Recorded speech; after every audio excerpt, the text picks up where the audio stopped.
But then you've won this prize as by the World Economic Forum as a tech pioneer. What does that mean to you? Yeah, I think that's huge. It's massive recognition. I think it's also recognition for the work we're doing in financial inclusion. I think we spoke briefly about in a country like South Africa, it's a fairly sophisticated credit economy. There's the credit bureaus who globally determine whether somebody's right to get credit or not. I mean, the credit bureaus kind of determine that, right? And in their world, they have two kinds of people. They've got thick file and got thin file. And thick file are people that are, and that's just an old term from the days when there wasn't even computers. So the thick file means that there's loads of pages in the file, which tells you that we've got enough information to make a credit decision. For most of emerging markets, I think it's close to 2 billion people globally who don't have access to credit. They would largely be considered financially, they would be financially excluded, but largely they would either be thin file or there just would be no data on them whatsoever. And then the problem becomes, how do you include those people in the credit economy when there's no data? This is typically normally a historical disadvantage in a country like South Africa. It goes way, way back. And so people in the South African economy, in previously disadvantaged communities, would have something like a stokvel that they would run with. And that really is based on trust of a very close group of people that know each other well, normally from the same village or area. And there's no interest involved, but it's a lending system and creates kind of, I suppose, discipline in the way that money gets spent. But there isn't actually access into this other world. And if you could tap into that other world, right, which is the credit economy, and not in the way that payday lenders do it, which is kind of 50% interest rates on top of that small loan you took, but through the banks.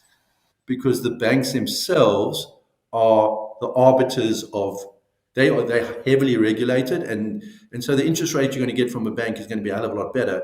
But the bank is very, very rigorous around credit and offering credit, and so they would normally only offer to the thick files. When we bring alternative data into play, for instance, in a retailer's rewards program, and if that retailer is serving low-income people, we've already shown there's roughly 8 million additional people in the South African economy could be offered credit. So 8 million could get credit that probably at the moment don't have access to it.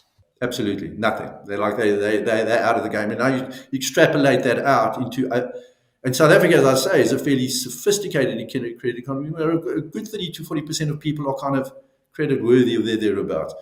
Countries like Nigeria, you're talking about 15% of people are credit worthy. When you talk about Egypt, I mean, Egypt, only 30% of the population is banked, So, and you think about Kenya and you think about these other markets, and that's where data is incredibly powerful. Data is the key, right? And when people talk about data as the new oil, it's kind of a very blasé about talking about what is an incredibly powerful thing if you use it in the right way.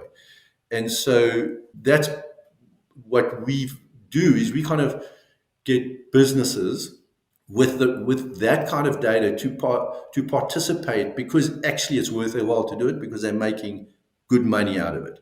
But what it's also then doing is it's bringing their data partners like the banks into play. So you could be a retailer or a telco. Your data is predictive of something. In this case, it's predictive of the likelihood of somebody to default or not default on a credit loan. And the banks can then use that to say, okay. And that's great for the banks, right? Because they can, I think in the one exercise we did, we showed that in a personal loans product for a particular bank, they could increase sales by 30%. Right? And that's great for the bank. The bank's increasing sales by 30%. The retailer's making money, and the guy who could never get credit is in the credit economy. So it's actually kind of a win-win for everyone. So what's your big dream for this company? We believe what we're doing here is fairly unique. The recognition from the World Economic Forum tells me that it's kind of thereabout in terms of the kinds of the kinds of technologies they look at that can fundamentally rejig economies and make changes. The things we're doing around financial inclusion are not a particularly just an African problem, right? I mean, in America, you're talking 50 million people haven't got access to credit. So it's a problem that spans right across the globe. And so our ambitions are to become the largest provider of solving the financial inclusion problem globally. Jon Jacobson from Omnisient, thank you so much.